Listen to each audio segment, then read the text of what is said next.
Percutaneous mitral valve repair is a minimally invasive procedure used to treat mitral regurgitation.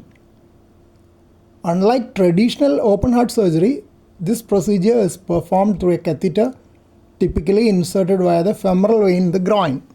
Transcatheter edge-to-edge repair. This is the most common percutaneous mitral valve repair method. A clip is delivered to the heart and attached to the two leaflets of the mitral valve. It creates a double orifice valve, effectively stapling the leaky middle section together to reduce backflow while still allowing blood to pass through the sides.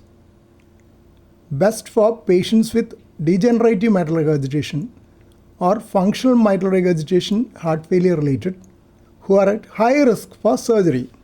Percutaneous mitral annuloplasty mimics surgical annuloplasty by targeting the mitral annulus.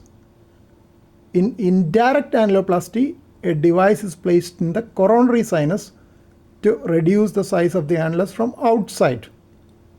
In direct annuloplasty, anchors are placed directly into the annulus from inside the heart chamber to pull the valve leaflets together. Caudal replacement involves inserting synthetic chordae to replace broken or stretched natural chordae that usually hold the valve leaflets in place. Success rates of transcatheter caudal replacement is currently lower than surgical caudal replacement. Here are the potential benefits versus risks for the percutaneous procedures. Benefits: no sternotomy, shorter hospital stay, faster recovery time, significant improvement in heart failure symptoms. Potential risks include access size complications like bleeding, device detachment or embolization, residual or recurrent mitral regurgitation, and a rare need for emergent surgery.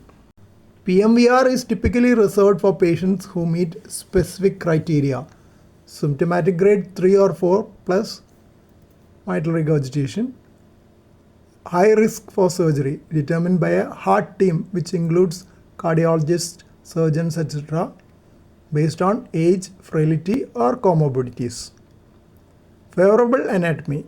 The valve shape and the gap between leaflets must be compatible with the clipping or cinching devices. Following the procedure, patients are usually started on a regimen of antiplatelet therapy to prevent clots from forming on the implants.